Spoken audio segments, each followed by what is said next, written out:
Bears Casino and the Louisiana Sports Hall of Fame. I'm Ronnie Rance, TK, Tommy Chrisant, joining us at Tremonti's Meat and Seafood on this Friday morning edition. Go ahead right now and please like and share this video as I'm doing it right now as well. Like and share. That's your price of admission to this show. We appreciate your support very, very much. Today on Sports Shorts, as I'm liking and sharing it myself real quick. Today on Sports Shorts, we're going to talk about last night's NFL draft. The NFL draft was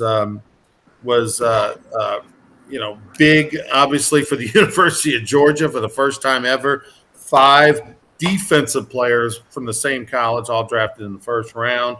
Obviously, the New Orleans Saints had 2 picks in the first round. They made a trade, but they still managed to have 2 picks in the first round. They gave up a third and a fourth to move up from 16 to 11 to make sure they got Chris Olave, the outstanding speedy wide receiver from the Ohio State Buckeyes. Also, Trevor Penning's a guy that most people have been mentioning his name for weeks and weeks and weeks. They did take him at number 19, the big 6'7" tackle out of Northern Iowa. So we'll get into that. Also, the Pelicans, they lose Game 6 at home. And, look, they didn't lose Game 6. They got beat. They played well. The Phoenix Suns just played at next level. And as you see Chance saying solid draft by the Saints, should have 2 starters and kept pick 49. So the Pels, they're on the shelf till next year, but we'll get into what I think it means for the program. And then LSU baseball. Tonight, the Tigers in action against a very good Georgia team who comes in with an 11-7 record in SEC play. LSU, of course, 10 and 8 in SEC play. Georgia 8-5 on the road this year, and they've got a big time arm that's going tonight. Mikhail Hilliard will have a tough task ahead of himself, although he does have 8 days rest since the last time he pitched. So should be a good one. That game will be at 6:30 tonight. Tomorrow's game's 2 o'clock because of Garth Brooks. It'll be a 2 p.m. start.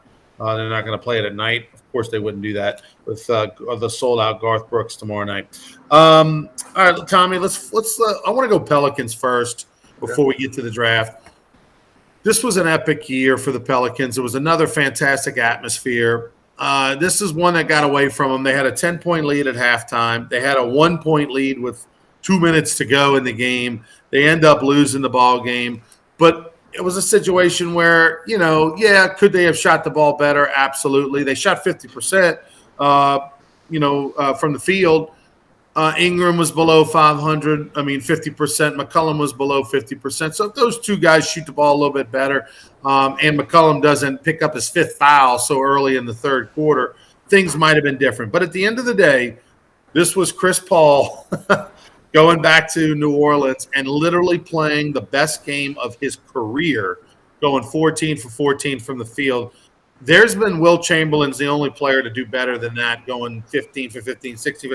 But that guy's 7 foot tall and he's dunking the basketball. This is a 6'1" guard that's shooting the ball from beyond the arc and all over the place.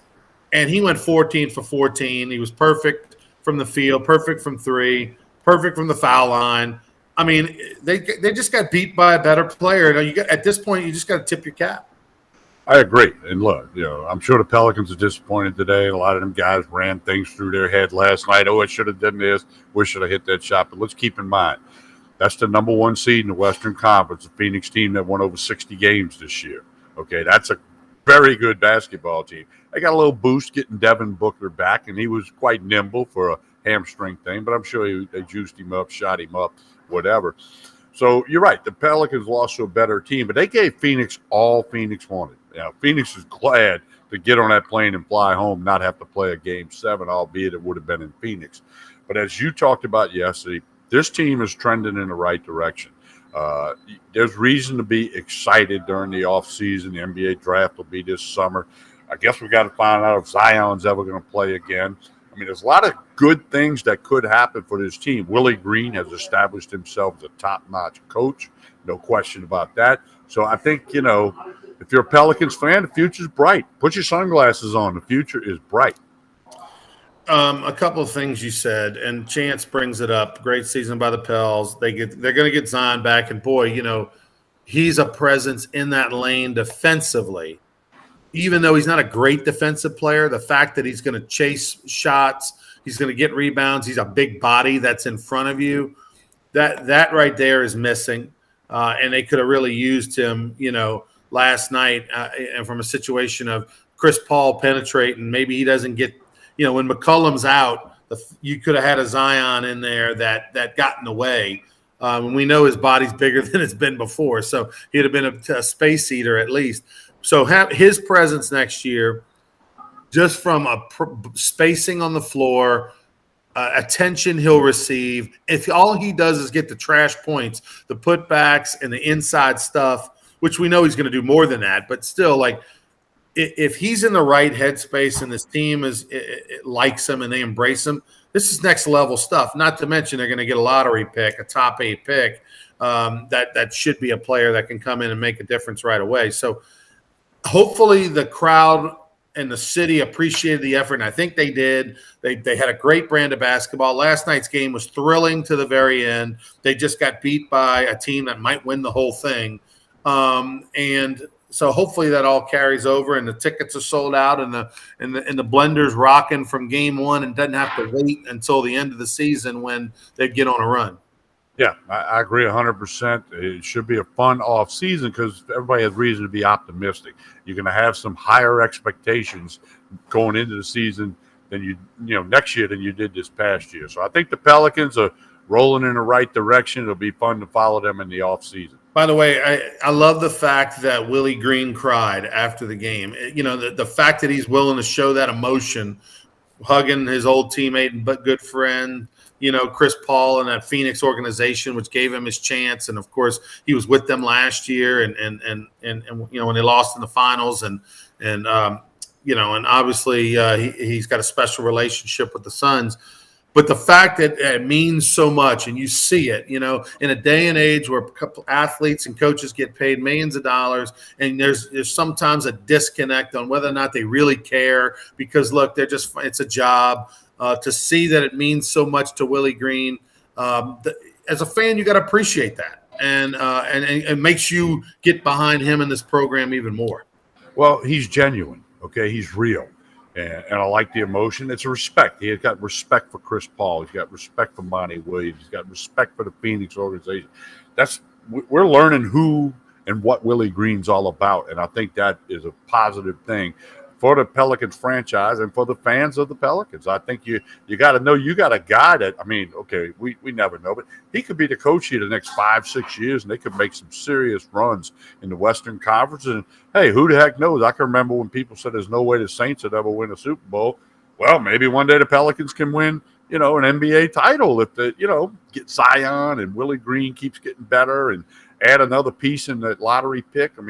Again, optimistic if you're a Pelicans fan going forward.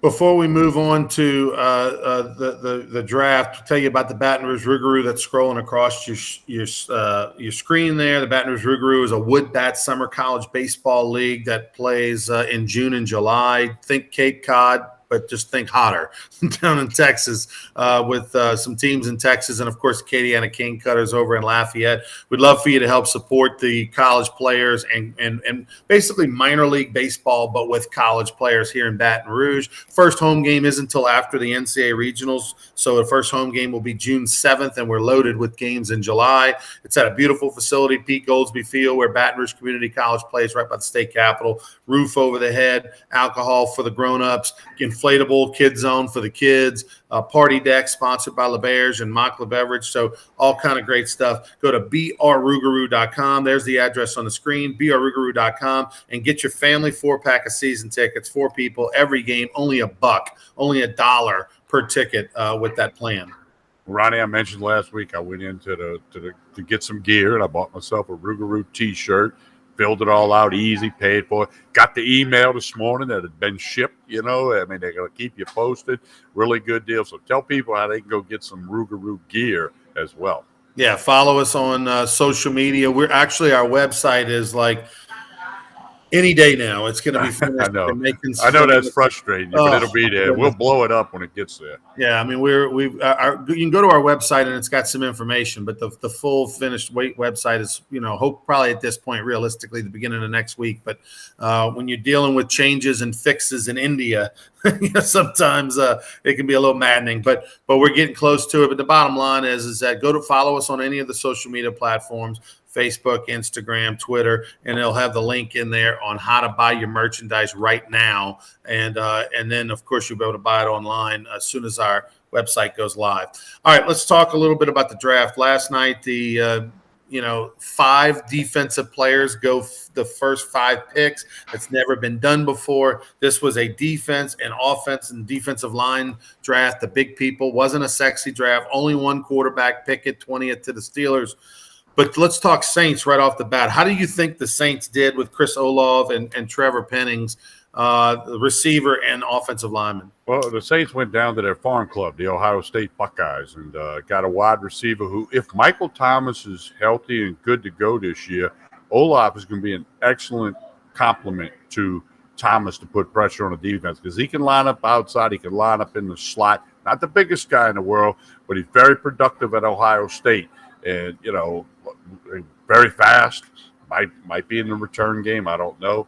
But I think the Saints did good. And obviously, they wanted a wide receiver. And they wanted Chris Olave because they jumped up a few spots to get him.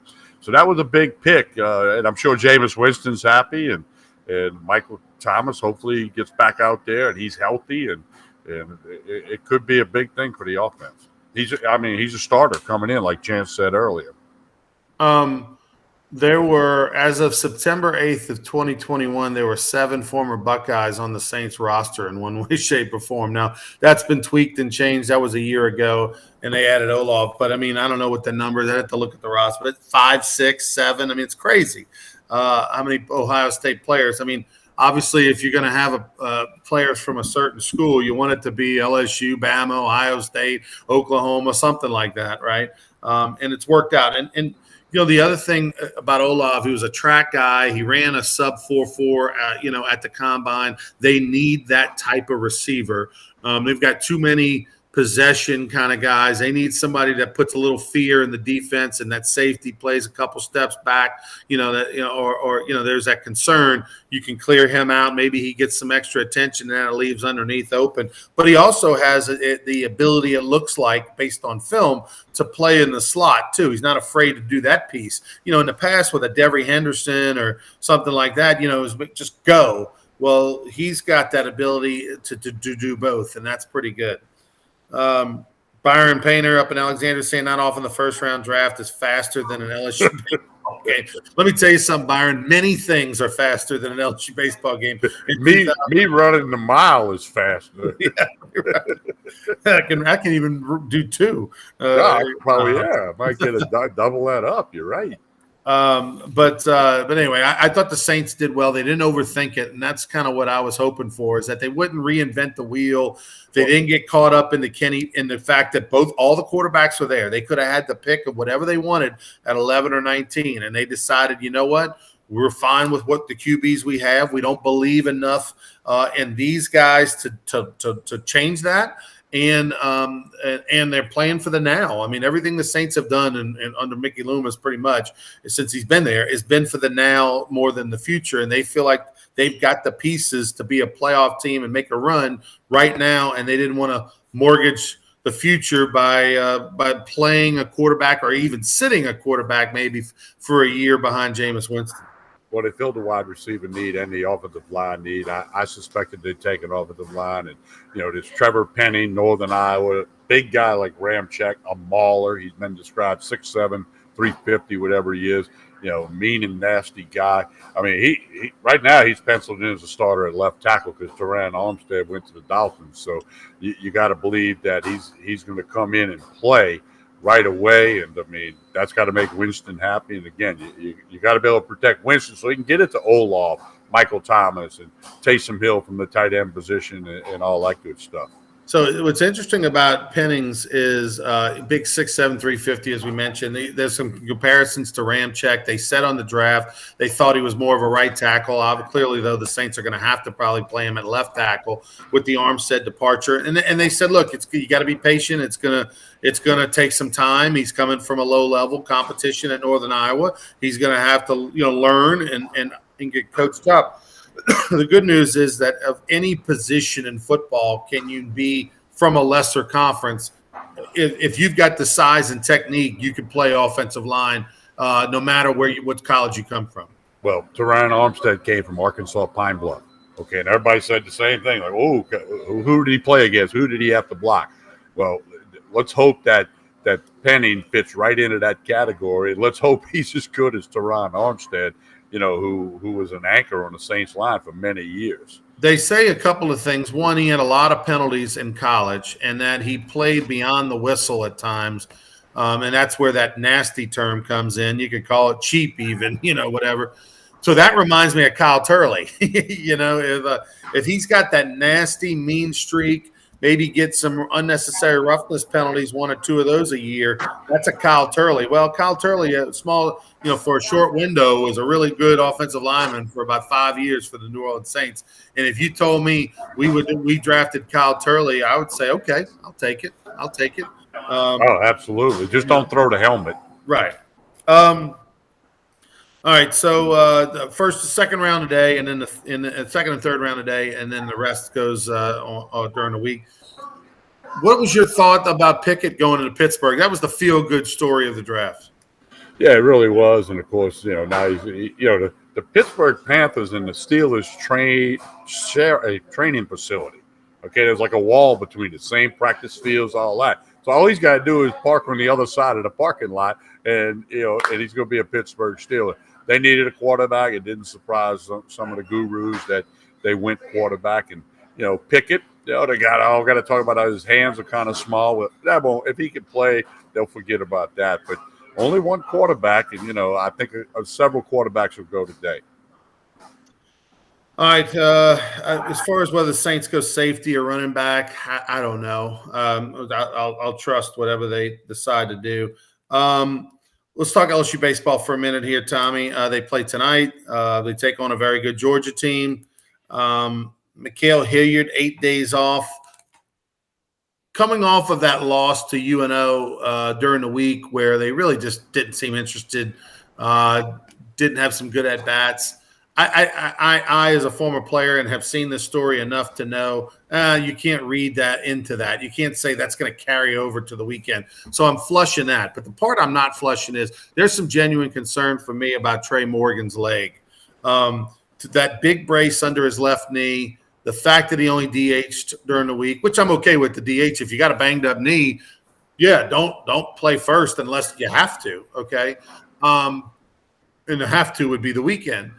But he definitely doesn't look the same. And the fact that he's wearing that big brace, Tommy, tells me that he's probably going with that brace to the end of the year. And then they'll do surgery or rest it or whatever, rehab or whatever in the summertime. But it's not going to get better in a brace while you're playing. So that's going to set this team back a little bit from a speed standpoint. He's going to obviously hit in the middle of the lineup versus at the top. And he's not as balanced of a hitter, and he's not as good defensively, clearly.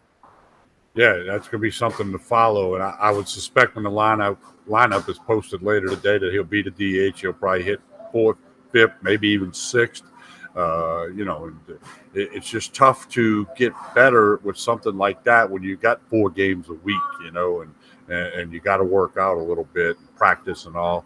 But, if they take him away from first base, maybe it helps healing process a little bit. He's not going to be out there taking grounders and doing PFPs and everything like that. But that's a concern. And, hey, Georgia's tied for the 3rd best record in the Southeastern Conference. Tennessee's got the best. Arkansas is 2nd best. They're tied with Auburn for the 3rd best record.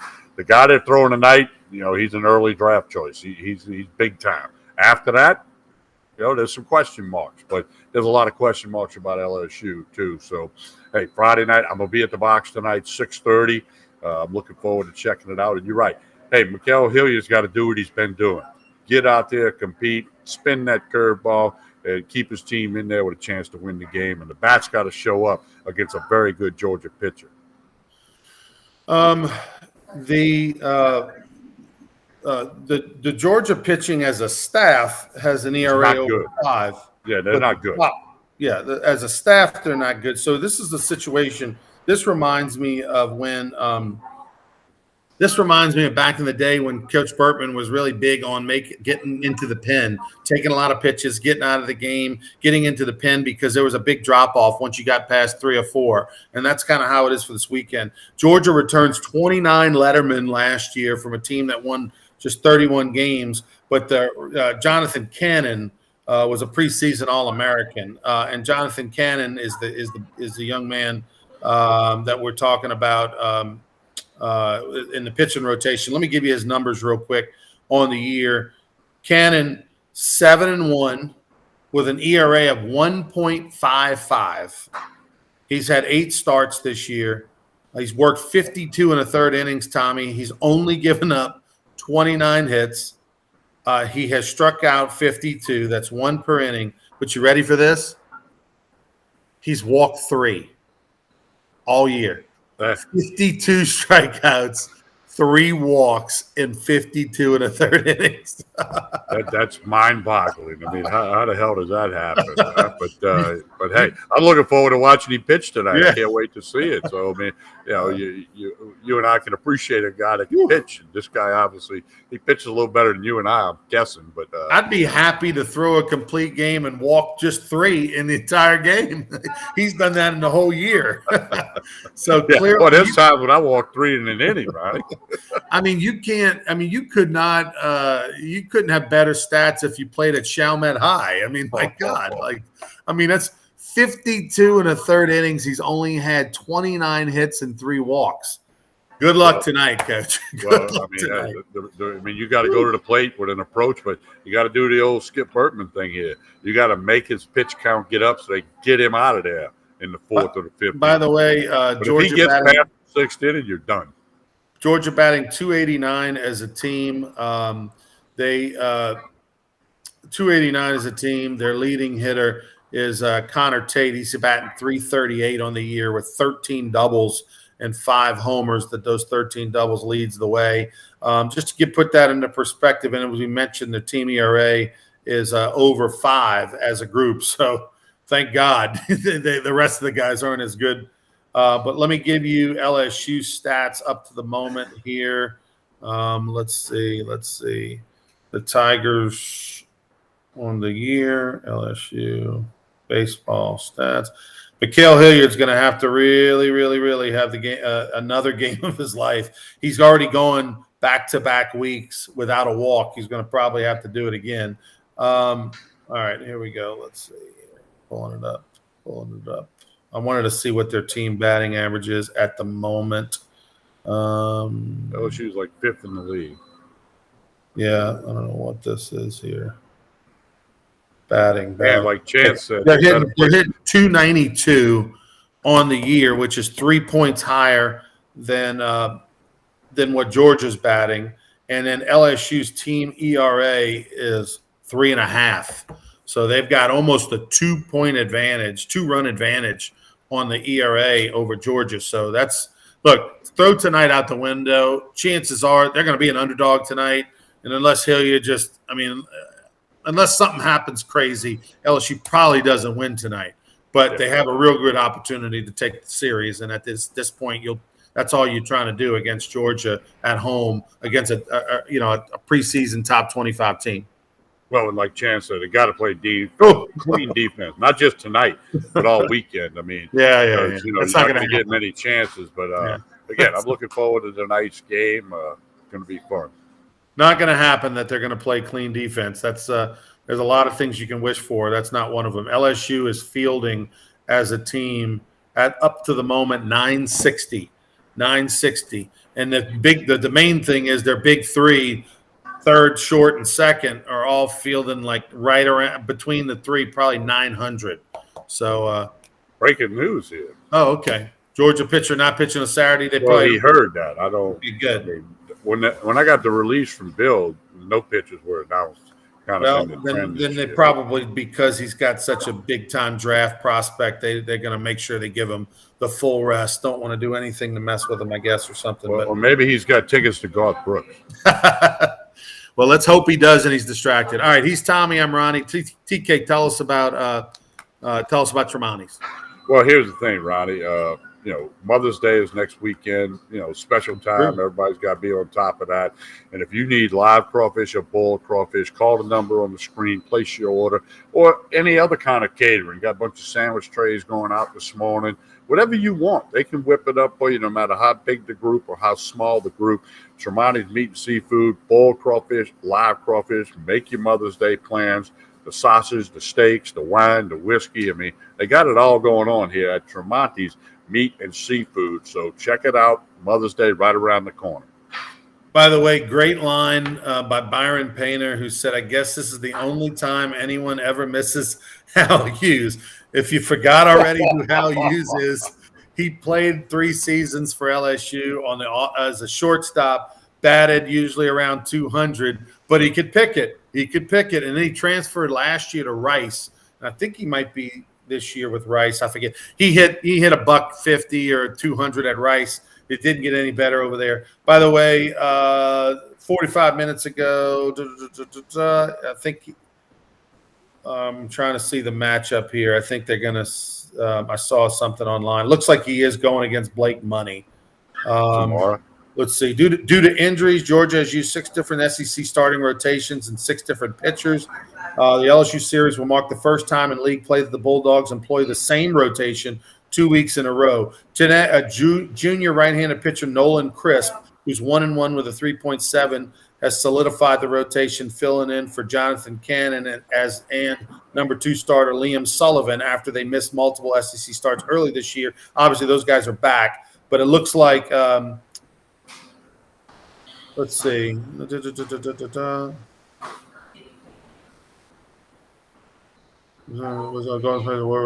go on Saturday. Yeah, so Cannon is going to go on Saturday. This is an article that came out from looks like Georgia.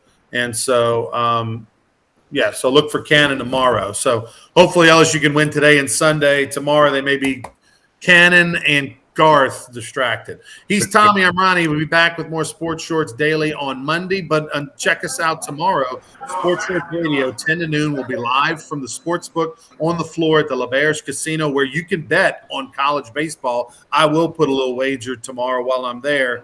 I'm not going to tell you who I'm going to pick, though, but that'll be tomorrow. Got anything to do with the color of my shirt today? My new shirt. I don't know. Well, hopefully we get the Rougarou games on the sports book. All right, we'll be back on Monday. Till then, have a great one. Thanks for watching Sports Shorts Daily, presented by L'Auberge.